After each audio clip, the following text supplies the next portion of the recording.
Hey guys, and welcome in to the Horseshoe Huddle on Sports Illustrated podcast. I am the deputy editor of Horseshoe Huddle on Sports Illustrated, Josh Carney, joined by our content intern and a rising star in the industry, Andrew Moore. Andrew, how you doing, buddy?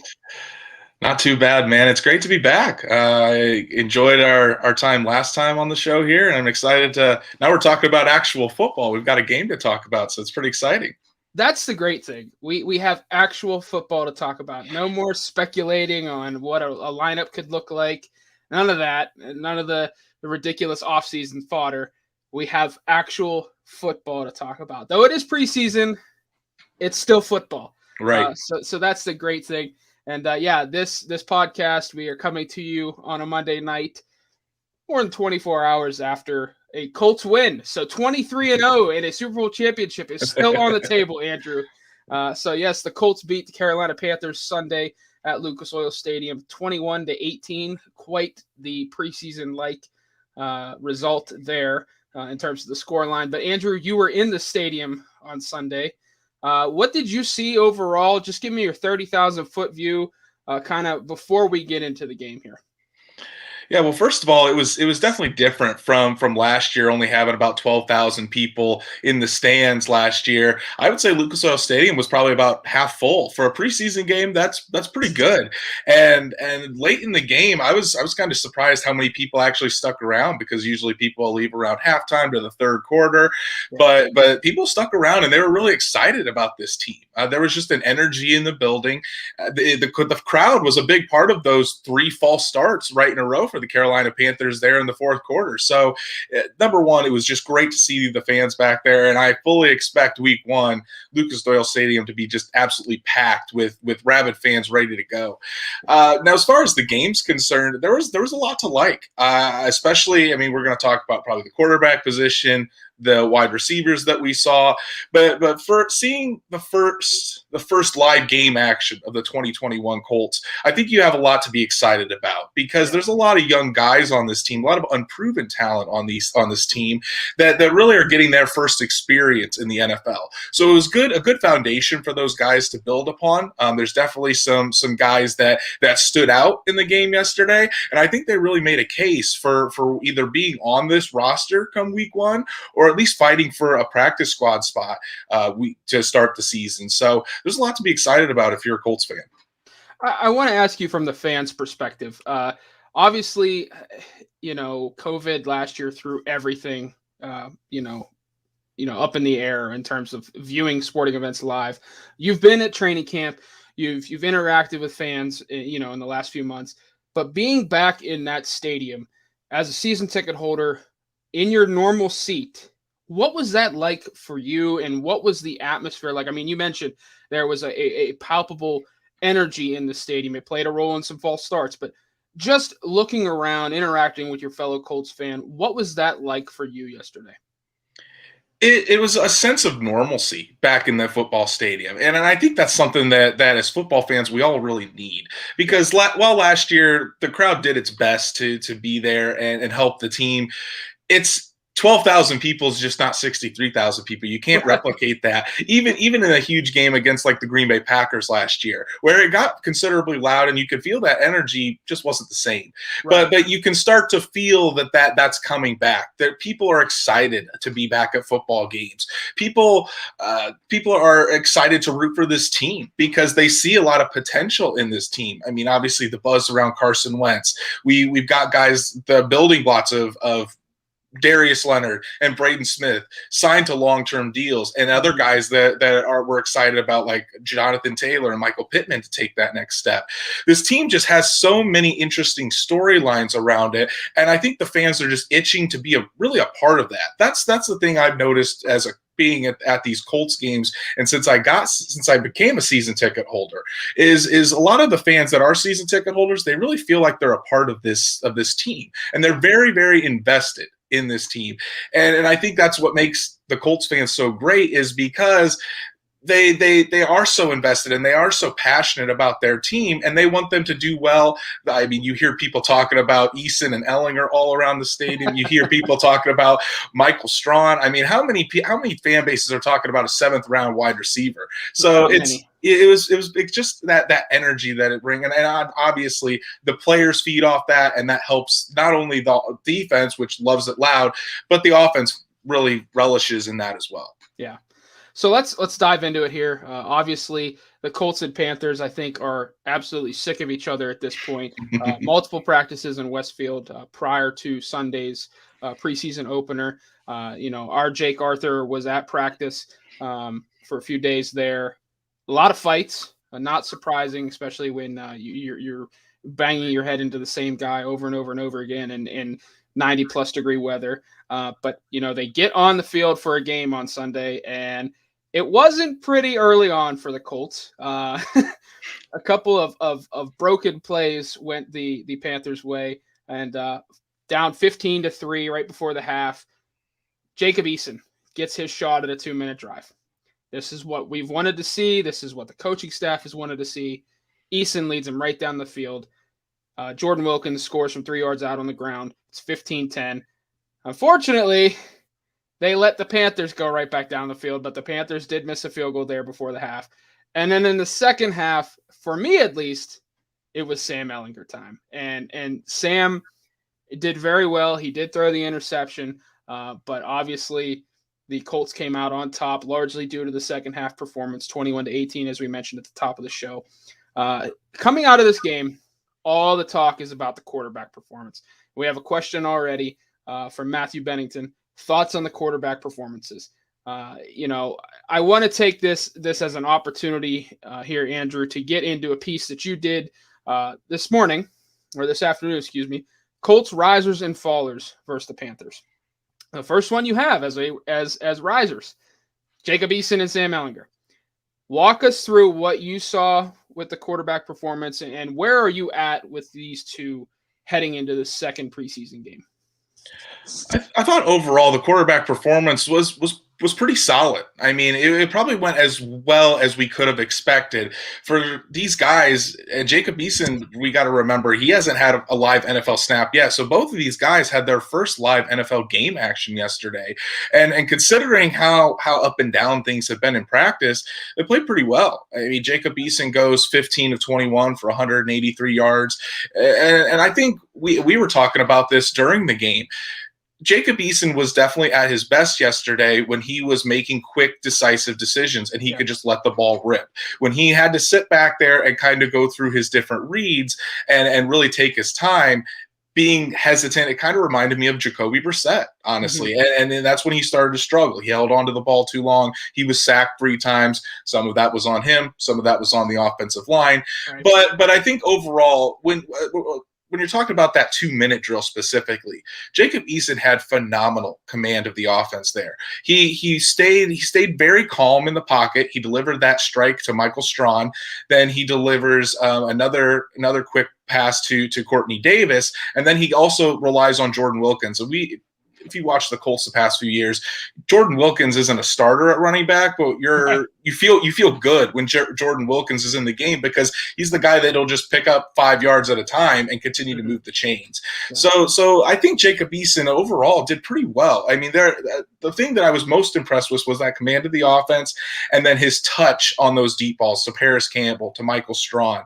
That's something that we really haven't seen from Jacob Eason. He does still need to work on his pocket presence, and I think just because he's a young quarterback, that's going to come with time. Mm-hmm. But at the same time, I think you feel good about where Jacob Eason is right now. And then Sam Ellinger, I mean, talk about a way to bounce back. I mean, his first drive, he throws that. It was a bad pass, real bad pass behind Kylan Granson, gets intercepted.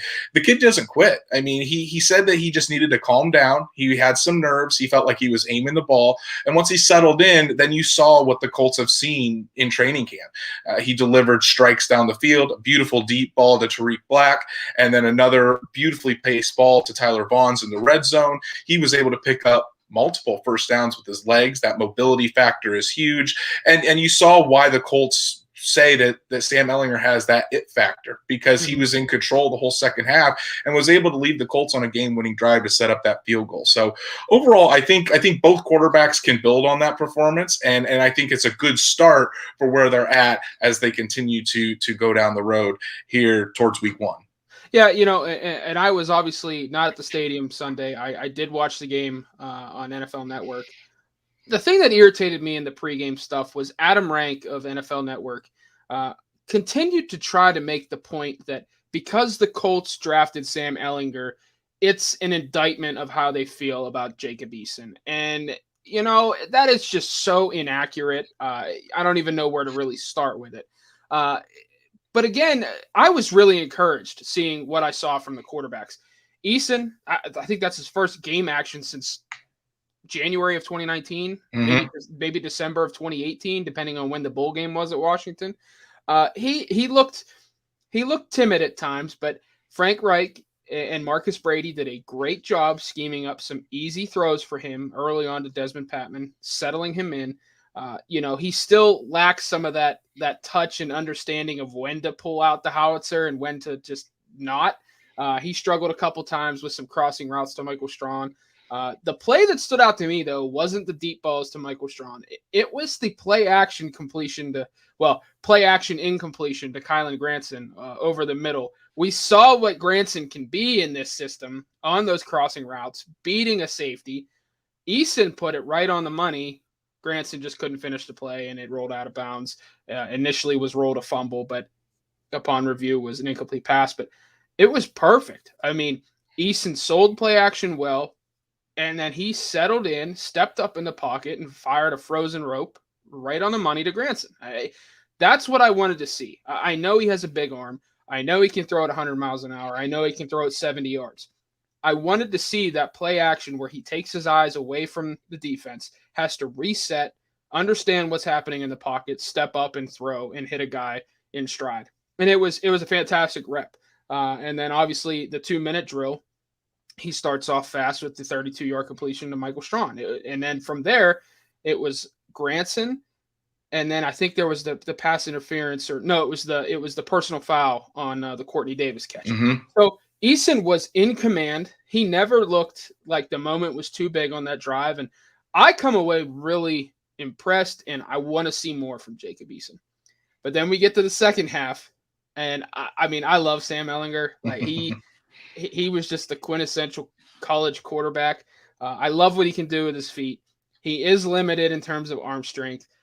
Frank Reich did say that he thought after the game the interception may have been a miscommunication and a wrong route from Granson. We'll wait to see what Reich says in his next media availability. But yeah, you mentioned like a rookie quarterback throws an interception on his first drive in the NFL. Didn't faze him. He bounced back. He relied on his legs when he needed to pick up first downs, move the chains. He made big-time throws. He hit his college teammate in Tariq Black. I don't know how anyone could have watched this game, just specifically the quarterbacks for the Colts, and said, we're in trouble here. I mean, I'm not saying, plan the parade, any of that, or, a division title. I think they will be just fine if Carson Wentz misses games. Now, do I think they're going to beat the Seahawks or the Rams to open the season if Wentz missed? No. That would be tough if Phillip Rivers were still in town. But I'm intrigued, and I feel really good about what I saw from the quarterbacks, and I think we're in lockstep. Just it feels good, Yeah, absolutely, and I think you're right in that if we're seeing this in their first live action, I mean, Eason and Ellinger are just going to get better the more reps they take, and I think that's what Frank Reich has been trying to communicate all along is that these guys are still young, and young quarterbacks are going to make mistakes. That's Andrew Luck, Peyton Manning made mistakes, so to expect these guys to come out and be perfect, that's irrational. So these guys are going to make mistakes. Pocket presence for a young quarterback like Jacob Eason, that comes with reps. Those throws that Sam Ellinger made that got picked off or were ill-advised, that comes with reps. They're things that can be corrected. When you watch those two quarterbacks yesterday, nothing jumps out on the tape that says, ooh, this is really bad, or this can't be corrected. Everything that they did yesterday can be corrected. So that's that's kind of what I meant when I say they built that foundation. Now they need to continue to build upon that. We don't want them to stay at this same level because they were playing against 2s and 3s. So they need to kind of up that performance and be able to play that way against the number one defenses that they're going to be up against if Carson Wentz does miss some time in the regular season. But I think you can be encouraged if you're Frank Reich and this Colts team that these guys, the moment's not too big for them. No. Frank Reich even said that when they came over to the sideline, he was talking to him.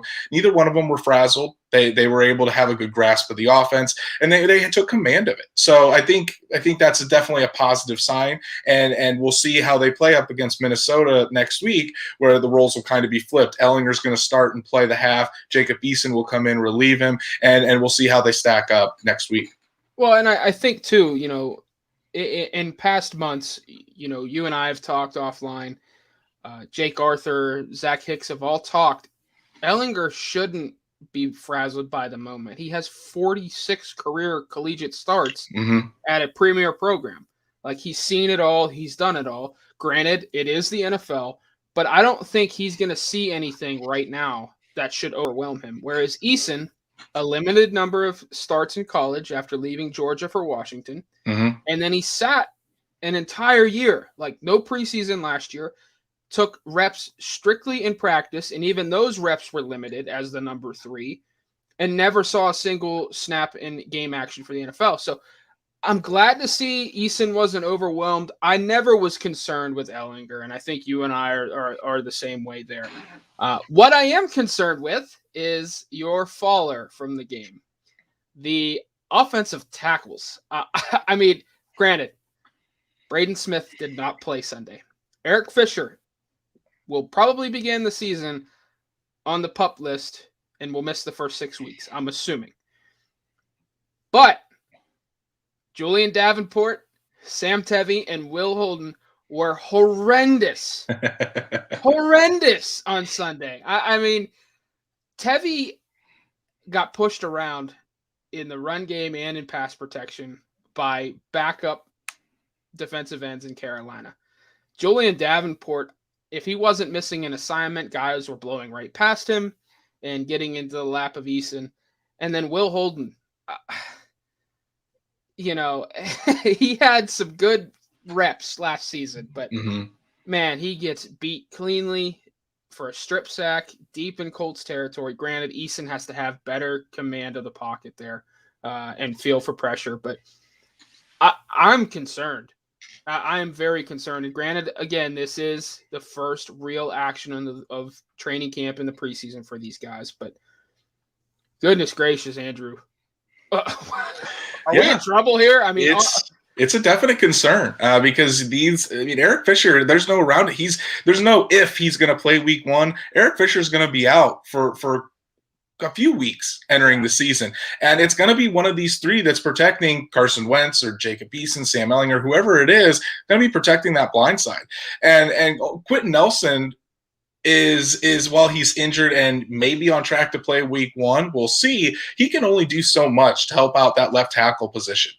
Julian Davenport got the start yesterday, and you're right. He just seemed lost out there. Now, Julian hasn't been on the field as much as the other guys because he started the training camp on the COVID-19 list, but he just looked very, very lost out there. Sam Tevi, whether he was playing right tackle or left tackle yesterday, he just looked outmanned, and we've been seeing that every single day in practice. Jake has reported over and over how whether it's Kwity Paye, Kamoko Toure, Ben Bandigoot, they've been tossing him around like a rag doll, honestly. And we don't see that strength that he needs to plant.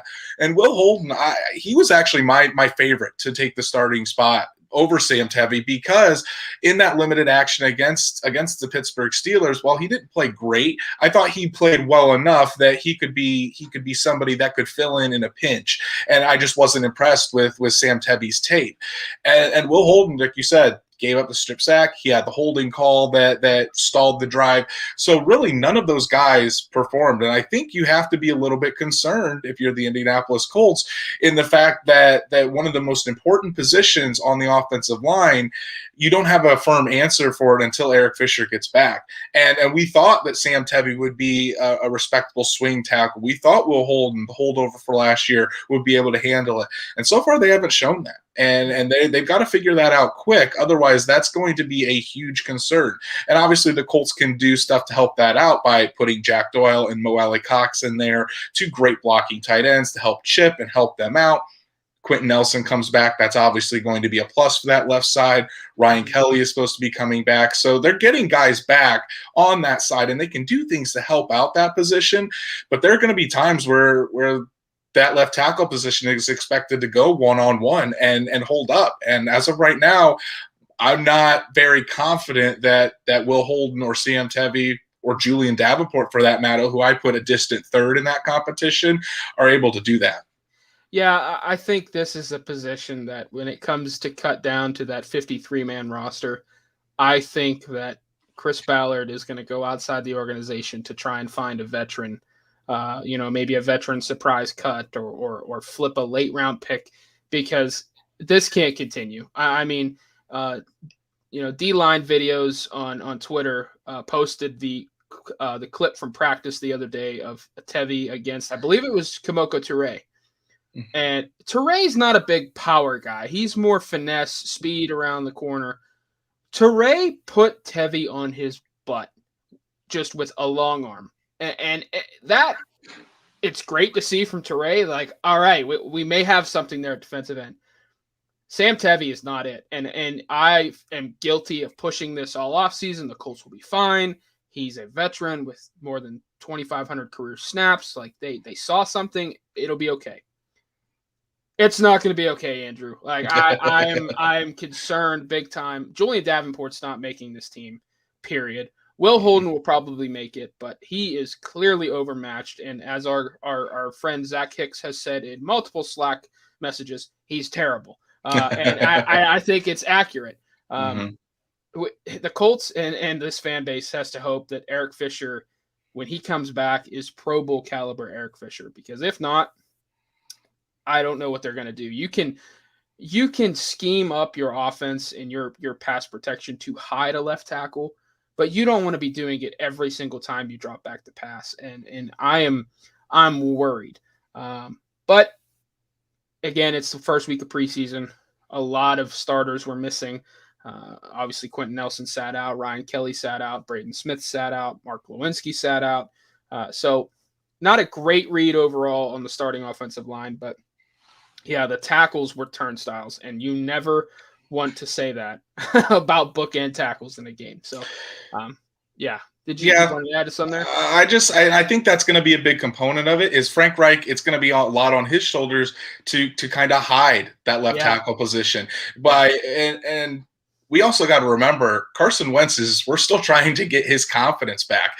He was sacked 50 times in an Eagles uniform last year in 12 games. He's not going to be very happy, and it's not going to bode well for his confidence if he comes to this new team and immediately starts getting pressure and getting sacks. So I would expect if once Wentz returns, or once we get to the regular season, when we're facing those defensive fronts like a Seattle who blitzes an incredibly high amount, when we're facing up the Los Angeles Rams with Aaron Donald and Leonard Floyd and that pass rush, there's these teams are going to be coming after whoever is playing quarterback for the Colts at that time. And quick passes, some RPOs, which I saw a couple RPOs when Eason was in the game yesterday that really got me excited, because I think that can be a big part of this offense, whether it is Wentz, Eason, or Ellinger. All three of them can do it. Mm-hmm. And I think that's going to be huge as far as hiding that left tackle. Then, like I said, Jack Doyle, Mo Alley-Cox chipping and helping out there. But it's going to be interesting to see, and it's probably the outside of quarterback, the number one position I'm watching moving forward here in preseason and the rest of training camp, to see how those guys continue to develop, and if we are going to have this high level of concern going into week one. Here's what I don't want to do. I don't want to get to week 6 or 7. Eric Fisher comes back, has a couple of weeks, and by week 10, all we're talking about is, oh, Chris Ballard really missed on this. He should have drafted a tackle. I don't want to do that. And I don't think that's going to happen.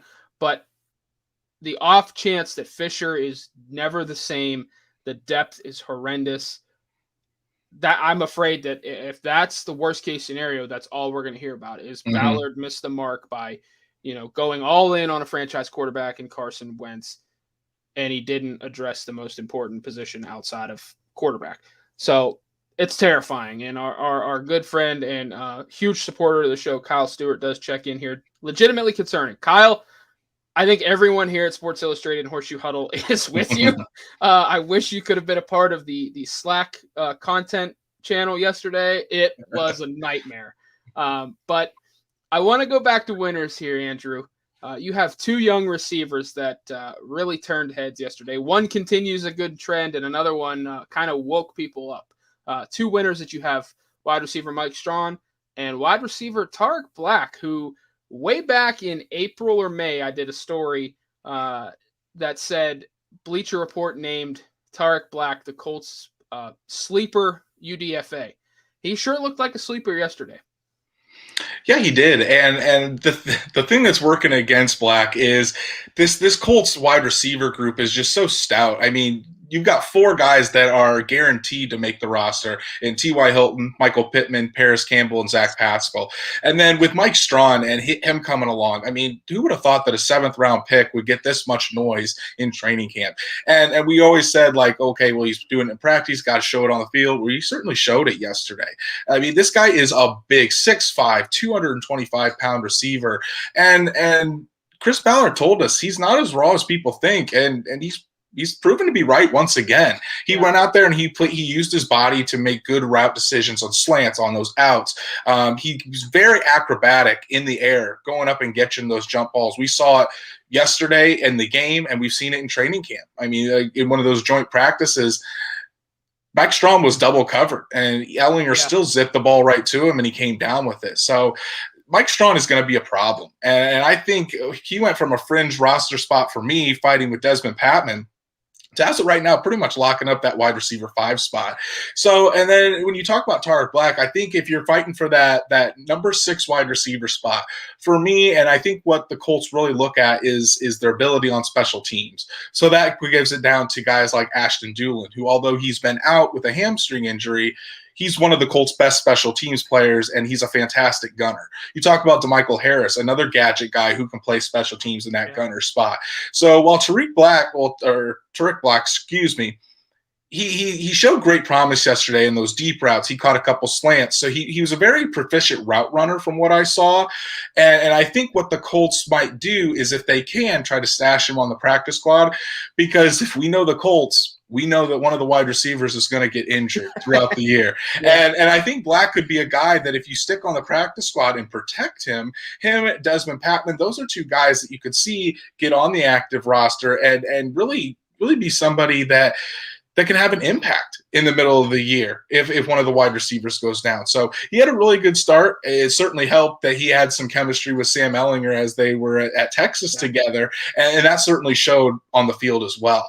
But yeah, he impressed me yesterday, and I think that he's well on his way to earning at least a practice squad spot. And if he can show that he's a player on special teams, he might fight with Ashton Dulin and DeMichael Harris for that final spot on the active roster. Yeah, I think if there's anyone out there listening or watching that has not bought tickets on the Mike Strawn train, you might want to do it here soon. That train is loading up and is ready to leave the station at this point. He looked fantastic yesterday. He looked great all week in the highlights that the Colts were tweeting out and posting on their website. All reports were he was dominating against the Panthers in practice. I watch him and I see like a young, raw Alshon Jeffrey. And I know that might be a little off because Jeffrey was a more physical receiver. But just the body movement and the ability to win contested catches, and he always seems to be open. I don't know other way to say it. I'm falling in love with this guy. Like he's awesome to watch. And I think he has that wide receiver 5 position locked up. It remains to be seen what he can do on special teams, if anything. But I think that wide receiver 6 job kind of comes down to Desmond Patman and Ashton Doolin at this point. I do think Tariq Black is a practice squad guy that is protected every week. But we'll see. But regardless of any way you look at it, this wide receiver room is loaded. They didn't need to go out and get a Julio Jones. They just need to just build the depth that they have right now. And if I'm a quarterback on the Colts roster and I look at that receiver depth chart, I'm like, holy smokes, that is fun. So they're not a bunch of big names, but they all produce and fit together really well. And sometimes those tend to be the best receiving cores. So, right. The sum is greater than the parts per Yes. se, because I mean you got T.Y. Hilton, who I really think can still play, and that's not just me being a Colts fan or a T.Y. Hilton fan. When you just turn on the film, I mean, last year when defenses weren't rolling the coverage to T.Y. Hilton, that's when he started burning them late in the year. And in the beginning of the year, when they were rolling coverage to him, that just opened everything up for everything else. Mm-hmm. Michael Pittman Jr., I think, is going to take the next step. I mean, everybody's talking about it, but when you see him in camp, he's becoming a dog. He's really got that forcefulness to his game, and he's on a mission to really set that standard and be a top wide receiver for the Colts. Paris Campbell's going to be a major impact player in this offense. Frank Reich is so excited about him. Kid just can't stay healthy, and he's been healthy all camp. So if that continues, we're going to see a breakout year for Paris Campbell. And then what can you say about Zach Pascal? The guy does everything, whether he blocks, catches it deep, short, over the middle. He'll do everything for you. So everybody has their role on this team in the wide receiver group. And Mike Strong comes in there and he brings that massive athlete that the Colts aren't lacking. Because, I mean, while Michael Pittman Jr. is a big body wide receiver, Michael Strong is just – his athletic ability tops Michael Pittman's, and you can see that on the field. So and we also got to think too that Mike Strong is still adjusting to the NFL game. I mean, he went to Division II Charleston, so he's still adjusting to the speed of the game, the size of the players that he's going up against, and the more reps that this kid gets, and he could have a future as one of the number 1 or number 2 wide receiver for the Colts at his ceiling if he continues like this. We could be talking about Pittman and Strong with Campbell in the slot. That'd be a pretty formidable wide receiver future for the Indianapolis Colts. I use Mock Draftable a ton for the spider charts, and I'm just messing around on Strong's right now. His wide receiver top comparison is Hakeem Butler, who was, I think, my number 2 receiver coming out of 2019 out of Iowa State. Obviously, he's changed positions. He's a tight end now. He's added weight. Just for fun, I went to Athlete. His top 3 comparisons. Are you ready for this? Let's hear it. Carolina Panthers pass rusher Brian Burns. Oh, wow. Dolphins rookie first-round draft pick Jalen Phillips. And number 4 overall pick by Atlanta, Kyle Pitts.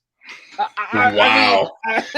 You can't get more athletic than that. That's an incredible group right there. You genuinely cannot get more athletic than that. So to have that guy playing receiver and getting him as a 7th rounder, kudos to Chris Ballard and the entire scouting department in Indianapolis.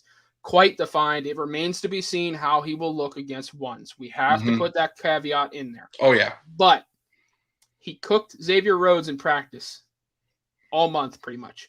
He did a great job in practice against J.C. Horn. I mean, go look at the separation he created on the out route against J.C. Horn, who was my cornerback 1 in this class. This guy can play, and it doesn't matter where he's from. There's that saying, it doesn't matter where you play, they will find you if you're good. He's good.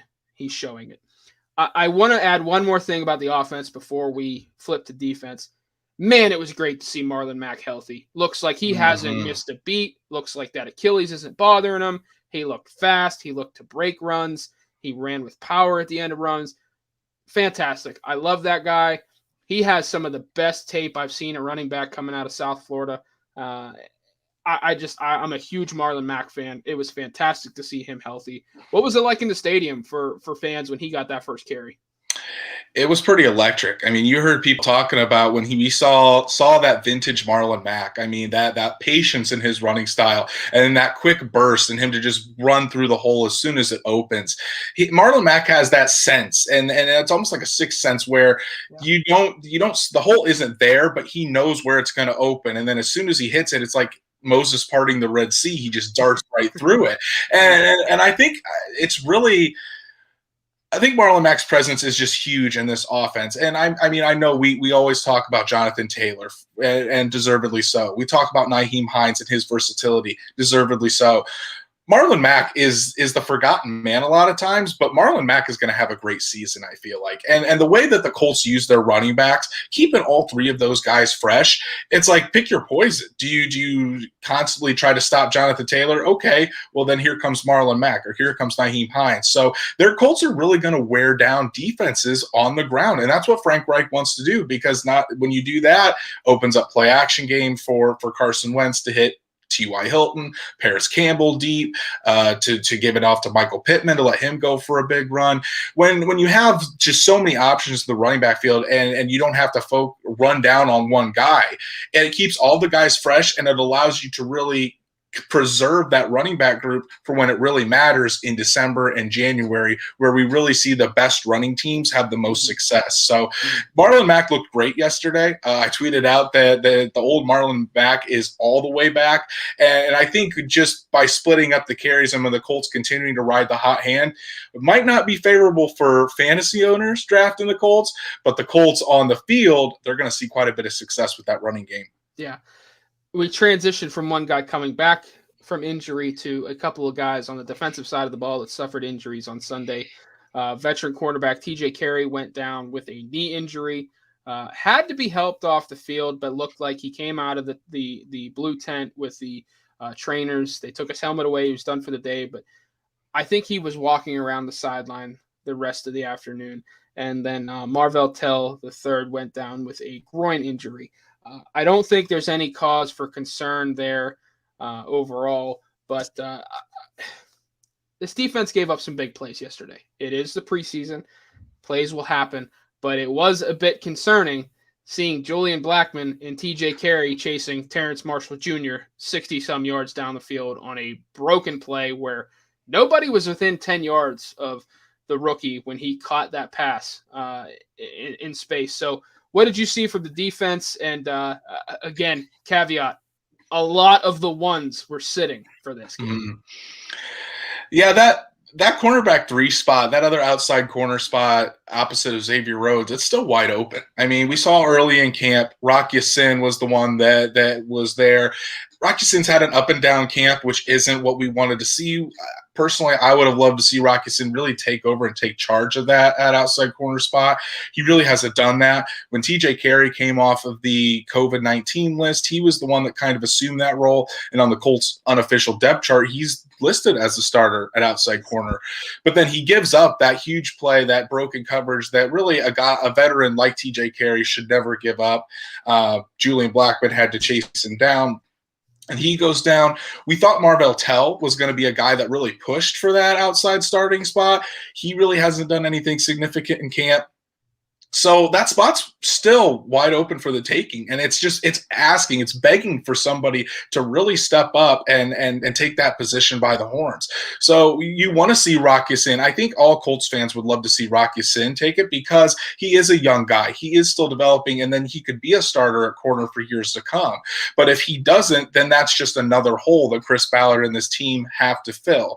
And I think it is cause for concern, but then again, you want to see the more reps against the one. So you want to see that continuity with the starting defense. And I think this week against Minnesota, we're going to see more of the starters play. So we're going to get to see kind of a more dress rehearsal in a sense of how this defense will play, whether it is TJ Carey out there if he's able to come back, whether it's Rock Ya-Sin, even Isaiah Rodgers, who has shown some playmaking ability when he's been there as a corner. I think he's more suited for the nickel than anything else.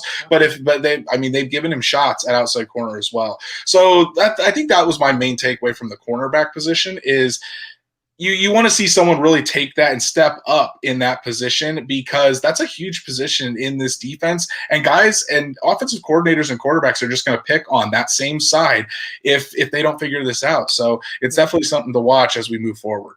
I want to move into the front seven now. I thought the pass rush was very good on Sunday. Mm-hmm. Guys like Kamoko Toure, Isaac Rochelle. Hello, welcome to training camp, sir. Joey Ivy had a sack yesterday. Al-Quadid Muhammad looked good. Our Jake Arthur wrote a piece following the game on Sunday. Colts edge rushers make a bigger impact beyond the box score against Carolina, and it was spot on. It was absolutely spot on. Ben Banigou was fantastic. Andrew Brown, our Zach Hicks is going to have a film room on him here either Tuesday or Wednesday. Andrew Brown's get off on Sunday was phenomenal. He was often the first person moving at the snap of the ball. Zach Hicks, go to his Twitter. I think it's at Zach Hicks 2 on Twitter. He has a screenshot where Andrew Brown is already engaged with the guard in front of him, and the ball is not even completely through the center's legs. This guy's get off was fantastic yesterday. I was very encouraged. Going into Sunday, I thought it was pretty clear. Like, I don't think Al-Quadin Muhammad's going to make the roster. Isaac Rochelle he's out. But that's why they play the games, and they both made cases for sticking around. But pleased to see Ben Banigou, show some of that get off and make some plays. Kamoko Toure just wreaked havoc. There were plays where the left and the right tackle were both terrified and jumping, for a false start in obvious pass rush situations because they just were worried about keeping up with those guys off the edge. What did you see from the pass rush live, and how are you feeling about that group heading into week 2 of the preseason? There's a lot of promise with this pass rush group. And when I was on last time, we talked about kind of what the potential of this pass rush group could be. And I think we're starting to see that. I'm going to start with Kamoko Toure. I think we're starting to see 2019 Kamoko Toure, because not only is he doing it against the twos and dominating, one of the Colts possible starting left tackles in Sam Tevi. That clip went viral where he had a great rep against Sam Tevi. Yeah. Sam Tevi's not the greatest tackle, but you see the technique that Kamoko Toure used. It was phenomenal. I'll tell you what, if Toure can bust out a long arm like that against legitimate pass protectors, good luck. Right. And we've been seeing it in camp too.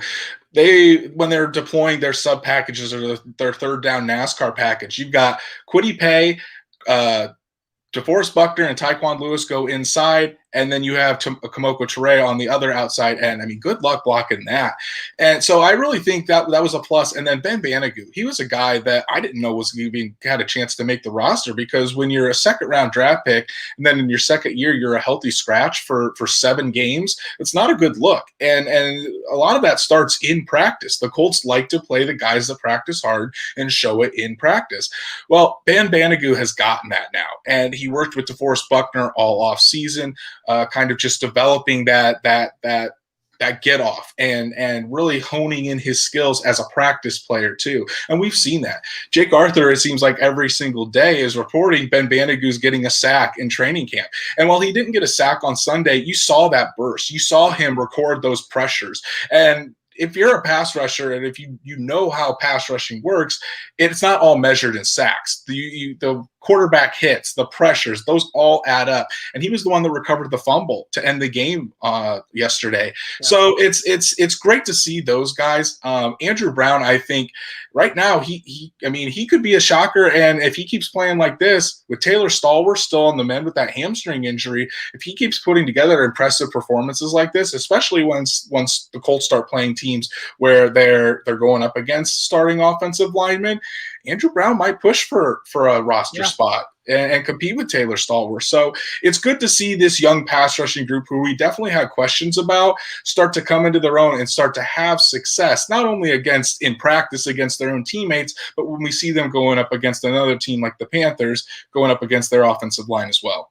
Yeah, that NASCAR package, I think, has the potential to be like that 2007 New York Giants NASCAR package, where you've got the wily veteran, future Hall of Famer in DeForest Buckner being that Michael Strahan role. I think that team had Justin Tuck, Matthias Kiwanuka, Let me see. I pulled OCU it up. Manura. OCU Manura was on that. Yeah, I mean, there is legitimate talent that the Colts have up front. And if they can all click, granted, I'm talking ceiling. I'm not saying right now. But I think if they all hit, it could be like that 2007 Giants line again. And everybody tends to forget that Giants team beat the undefeated Patriots because of that defensive line. It wasn't because of the Tariq catch or the Plexico Burress touchdown.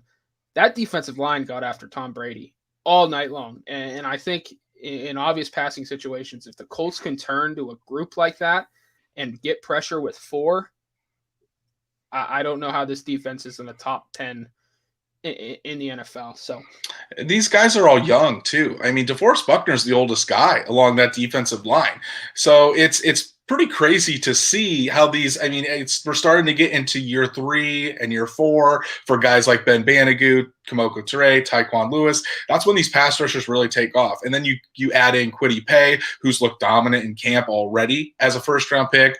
Once Dio Odangbo comes back from his injury, probably won't be the Dio Odangbo that we expect this year. Yeah. But next year, once we see him fully healthy and coming along, I mean, there's a lot of young pass rushers that can make a huge, huge difference for this Indianapolis Colts defense. We do have a question here on Facebook from Kyle Stewart. So who the heck makes the cut? And can we actually hide any of these guys on the practice squad? Well, Kyle, all 4 of us here at Horseshoe Huddle will have our second version of our 53-man roster prediction coming up here in the next few days. But who the heck makes the cut? That's a great problem to have. Like, it's not, who's going to make the roster? How do we build this depth chart? That's a fantastic problem to have. And I think if you gave every general manager true serum in the NFL, that's the number one problem they'd want to have, is having too many people at a position. I doubt that they're going to be able to stash a veteran on a practice squad. I'm not sure exactly how the COVID rules have changed the practice squad this year. You know, could a guy like Isaac Rochelle be kept on a practice squad just for depth, despite being a 4-year NFL veteran? We'll see.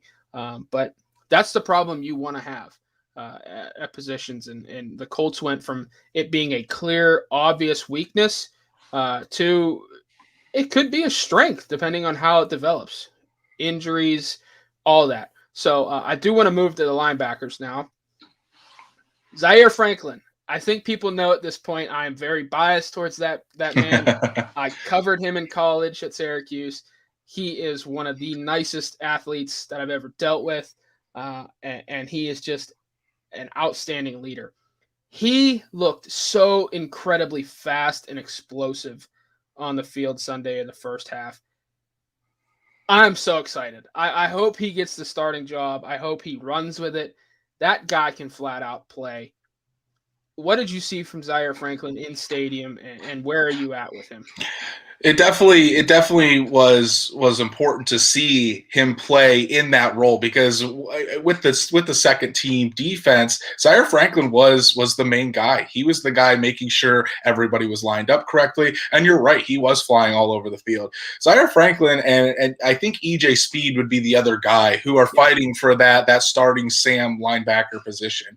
And while right now I would give Zaire Franklin the edge, it's because the Sam linebacker is normally used in those predominantly run situations. And Zaire Franklin is a better run defender, I think, than EJ Speed. EJ Speed is he absolutely does. EJ Speed is a long guy that I think fits more of that will linebacker, the Darius Leonard mold.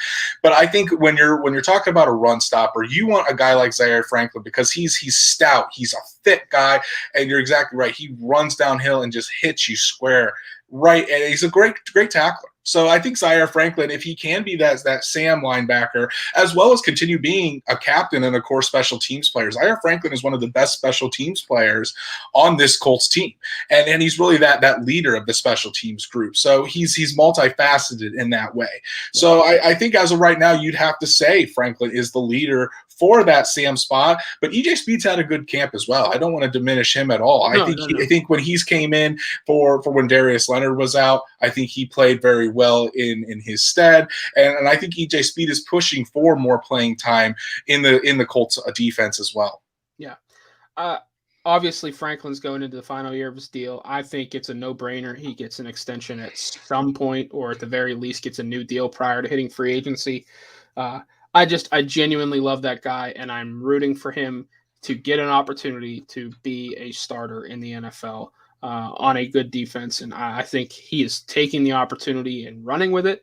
And that hit yesterday, I mean, I jumped out of my seat at home because I just, like I said, I am definitely biased towards that guy. I mean, I could certainly step back and, say good and bad things about him, but knowing what I know from that locker room at Syracuse and, just the person he was on campus, I'm rooting for him. So that's going to do it from our game coverage. Now we're going to move into just a quick prediction piece ahead of, as we teased earlier, we will have our next 53-man roster prediction dropping here in the next few days.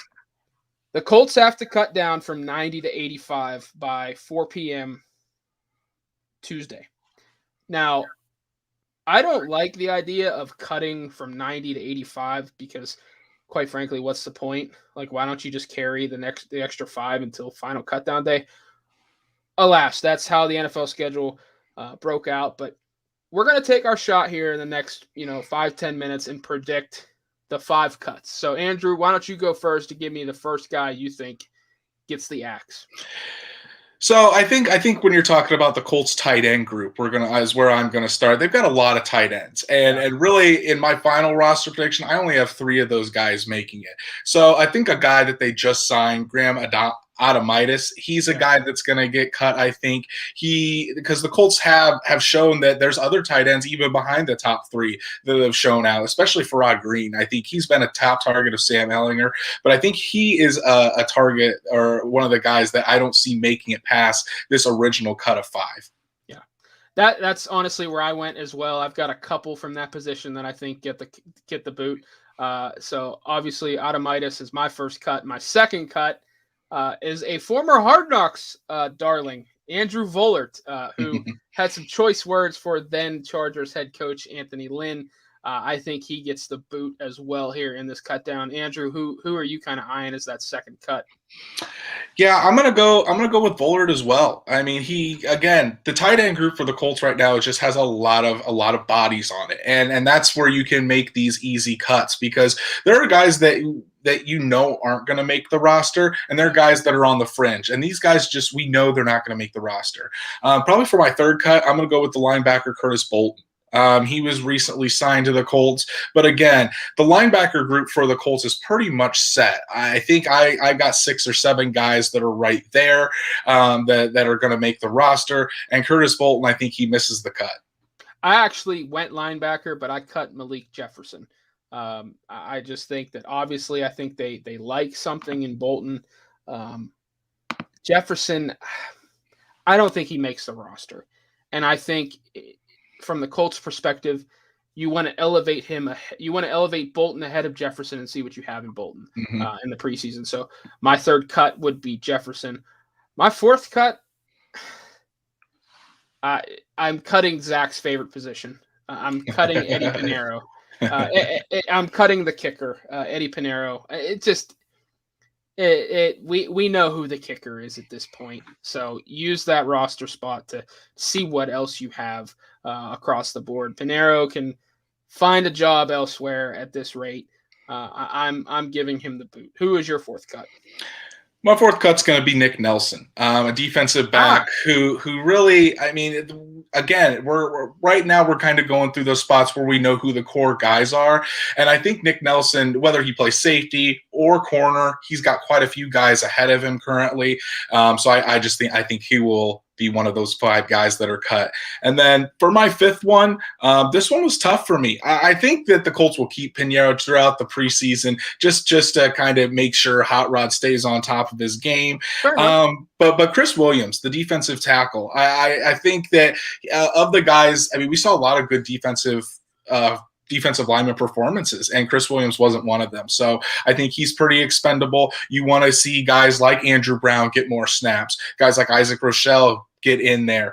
So Joey Ivy as well. So I think he would be the fifth cut that I would make. So run down your 5.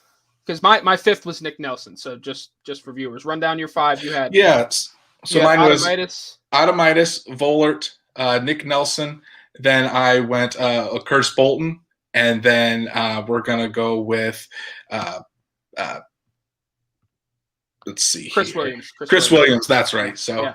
So the only changes I had, I cut Malik Jefferson in instead of Curtis Bolton, and then I cut Eddie Pinheiro instead of Chris Williams. So I don't think it's going to be any earth-shattering moves from the Colts. Back end of the 90-man roster guys that I think can try and catch on elsewhere later in the summer, or try and play in a lower level league like a Canadian Football League or the XFL if that's even around, or the Arena Football League.